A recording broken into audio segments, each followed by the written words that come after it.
Sao नीचे पड़े pictures के टुकड़ों को उठाते हुए कहता है, तुम्हें मुझसे माफी मांगनी होगी। फेंगजी कहता है, वेल तुम्हारी आंखें उस लड़के की तरह मिलती है। ये सुनकर साओ कहता है, तुमने क्या कहा? फेंगजी कहता है, मुझे अभी भी याद है, उस लड़की ने 2 रेड कलर के इयररिंग्स पहने थे। एक कस्टमर ने उसके माउथ के करीब हिट किया था। वेल इसके लिए उसे पैसे दिए गए थे। ये सुन के साओ हैरान में पड़ जाता है। फेंगजी आगे कहता है, इस तरह की लड़कियां पैसों के लिए कुछ भी करने के लिए तैयार रहती है। साओ उसका कॉलर पकड़ते हुए कहता है, तुम किसके बारे में बात कर रहे हो? आखिर तुमने मेरे सिस्टर के साथ क्या किया है? फेंगजी उसके हाथों को दूर हटाते हुए कहता है, मुझे गलत मत समझो, मुझे तुम्हारे सिस्टर में कोई भी इंटरेस्ट नहीं है। मुझे सरप्राइज इस बात पे है कि तुम इतने स्मार्ट हो, फिर भी तुम्हें पता नहीं है कि तुम्हारी सिस्टर क्या करती है। तुम ब्रदर कहलाने के लायक नहीं हो। साओ को तो समझ में ही नहीं आ रहा था आखिर वो ये सब कुछ क्या कह रहा है। इधर हमें नियान को दिखाया जाता है, वो स्टेयर्स से नीचे उतर रहा था। वो कहता है, मुझे उसके ग्लासेस रूम में नहीं मिले, आखिर वो कहाँ हो सकते हैं? जब वो वापस आ जाता है वो देखता है कि फेंगजी अभी साओ के साथ बातचीत कर रहा था।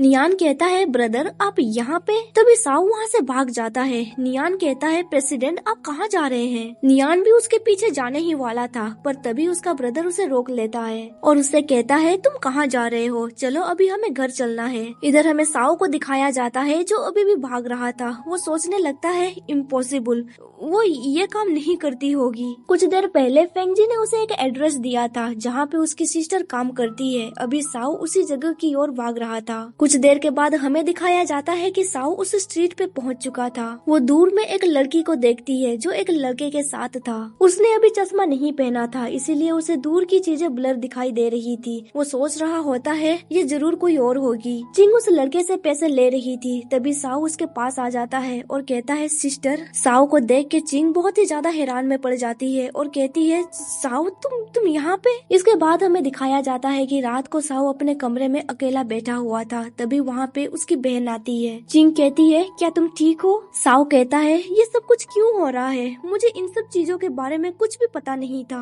चिंग कहती है, तुम जैसा सोच रहे हो वो ऐसा कुछ भी नहीं है। साओ चिल्लाते हुए कहता है, मैंने सब कुछ अपने आंखों के सामने देखा। तुम कब तक ये सब कुछ छुपा के रखना चाहती हो? चिंग कहती है, क्या मेरे जैसे लोग सिस्टर कहलाना डिजर्व नहीं करते हैं? साओ कहता है, तुम्हें ये सब कुछ नहीं करना चाहिए था। चिंग कहती है, तब मैं पूरी तरह से अकेली पड़ गई थी। हमारे पेरेंट्स की जान चली गई और ग्रैंडमा की तबीयत बहुत खराब थी। तुम्हें और गु मिंग को मेरी जरूरत थी। सिर्फ यही रास्ता था जो मैं कर सकती थी। एक्चुअली सच कहूँ तो तब मैं बहुत ही ज्यादा टायर्ड फील कर रही थी, पर तुमने मुझे मरने नहीं दिया, इसीलिए मुझे जिंदा रहना पड़ा। एटलीस्ट मैं चाहती थी कि मैं तुम्हारे लिए कुछ कर पाऊँ। ये सुन के साओ रोते हुए कहता है, सिस्टर मुझे माफ कर दो, मुझे माफ कर दो। चिंग कहती है, सब कुछ ठीक हो जाएगा, मुझे बस और थोड़े पैसों की जरूरत है, मैं उसे पैसे वापस कर दूंगी। डैड के मरने के बाद मैं ऐसे ही जी रही हूँ, ये मेरे लिए कोई बड़ी बात नहीं है। तुम्हें बस सिर्फ अपने पढ़ाई पे फोकस करना है और एक अच्छे कॉलेज में एडमिशन लेना है। ये सुन के साओ कहता है, सिस्टर आप ये सब कुछ बंद कीजिए, मैं कल ही एक जॉब ढूंढूंगा। ये सुन के चिंग चिल्लाते हुए कहती है, तुमने क्या कहा?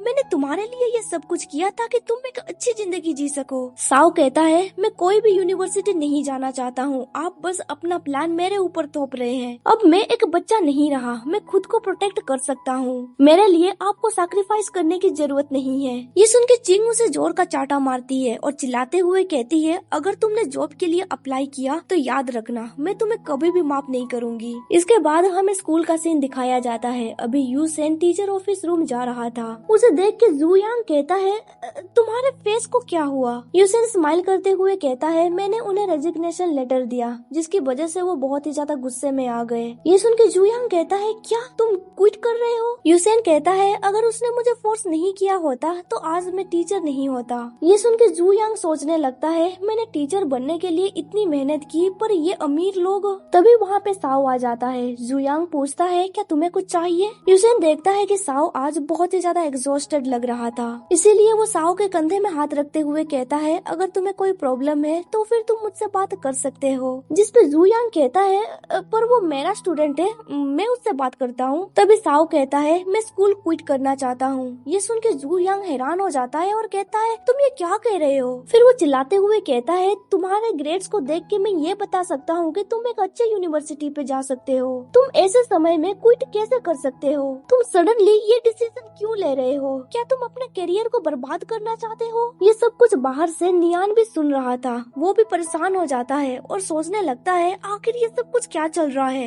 वो स्कूल क्विट कर रहा है। तभी साओ ऑफिस रूम से बाहर निकलता है। नियान उसे प्रेसिडेंट पुकारता है, पर साओ उसे इग्नोर करते हुए कहता है मुझे प्रेसिडेंट मत पुकारो, अब मैं प्रेसिडेंट नहीं रहा। जब स्कूल छुट्टी हो जाती है तब नियान साओ को फॉलो कर रहा था। साओ उसे कहता है मुझे फॉलो करना बंद करो और तुम अपने घर वापस चले जाओ। नियान कहता है मैं घर जाना नहीं चाहता हूँ। आखिर तुम्हारे साथ क्या हुआ है? तुम सडनली ड्रॉप आउट क्यों करना चाहते हो? आखिर क्या हुआ मुझे बताओ। साओ कहता है मुझे हमेशा से लगता था कि मेरी सिस्टर ने मुझे आश्रय दिया, लेकिन ये सब झूठ है, ये एक खोखले खेल की तरह है। फिर वो आगे कहता है मुझे पता है कि तुम मुझे लाइक करते हो, पर अभी मेरे पास स्ट्रेंथ नहीं है कॉमिक बुक फिर से पढ़ने का, और तुम्हें प्यार वापस देने का भी मेरे पास स्ट्रेंथ नहीं है। नियान कहता है तुम्हें कुछ भी करने की जरूरत नहीं है, मैं तुम्हें पसंद करता हूँ, ये काफी है। फिर वो साओ को हक करते हुए कहता है प्लीज तुम स्कूल क्विट मत करो, हम दोनों साथ में मिलके कोई समाधान जरूर निकाल लेंगे। कॉमिक बुक में हमेशा लिखा रहता है कि सारे प्रॉब्लम का सोल्यूशन है। साओ कहता है क्या तुम्हें पता है क्या रियल है? फिर वो नियान को दूर पुश करते हुए कहता है बच्चों की तरह बातें करना बंद करो, मुझे बहुत सारे पैसे चाहिए और इसके बारे में तुम कुछ भी नहीं कर सकते।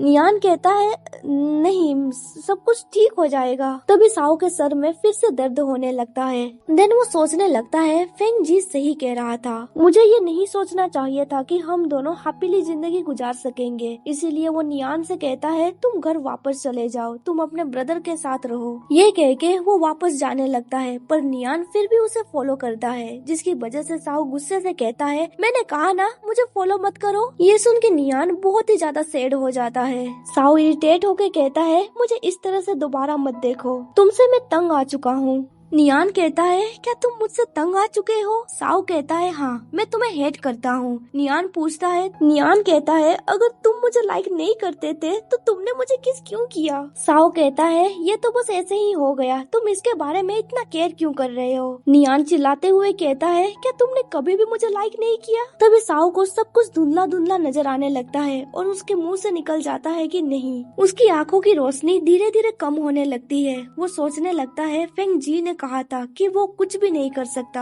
ये सब कुछ सोच के वो बहुत ही ज्यादा परेशान होने लगता है। नियान उसका हाथ पकड़ते हुए कहता है तुम झूठ कह रहे हो ना, मुझे जवाब दो। गुस्सा उसे धक्का देते हुए कहता है मैं नहीं कर रहा। धक्के की वजह से नियान जमीन पे गिर जाता है। साओ अभी बहुत जोरों से हाँफ रहा होता है। उसे अभी भी नियान का शकल ठीक से नहीं दिख रहा था। कुछ सेकंड के बाद उसे सब कुछ क्लियरली दिखने लगा। वो देखता है कि अभी नियान रो रहा है। फेंग जी भी उस रास्ते से गुजर रहा था। वो तुरंत उसके सामने कार रोक देता है। नियान को समझाने के लिए साओ अपना हाथ आगे बढ़ाता है, पर साओ भागते हुए अपने ब्रदर के पास चला जाता है। फिर वो दोनों वहाँ से चले जाते हैं। कुछ देर के बाद हमें दिखाया जाता है कि अभी फेंग जी अपने घर पे पहुँच चुका था। नियान अभी भी कार में रो रहा था। फेंग जी उसे अपने बाहों में कैरी करता है और कहता है तुम अच्छे बच्चे हो ना, तुम रोना बंद कर दो। नियान कहता है ठीक है। फिर उसका ब्रदर उसे फोरहेड पे किस करते हुए कहता है फेंग नियान क्या तुम मेरे साथ अब्रॉड जाना चाहोगे? यहाँ पे ये सीजन 1 खत्म हो जाता है। वीडियो आपको कैसे लगी कमेंट करके जरूर बताना। अगर आप मेरे चैनल पे नए हैं तो चैनल को सब्सक्राइब करना मत भूलना और साथ ही बेल नोटिफिकेशन ऑन कर दो ताकि आपको मेरे हर वीडियो का नोटिफिकेशन मिल सके। अब मिलते हैं अगले वीडियो पे, तब तक के लिए बाय, टेक केयर।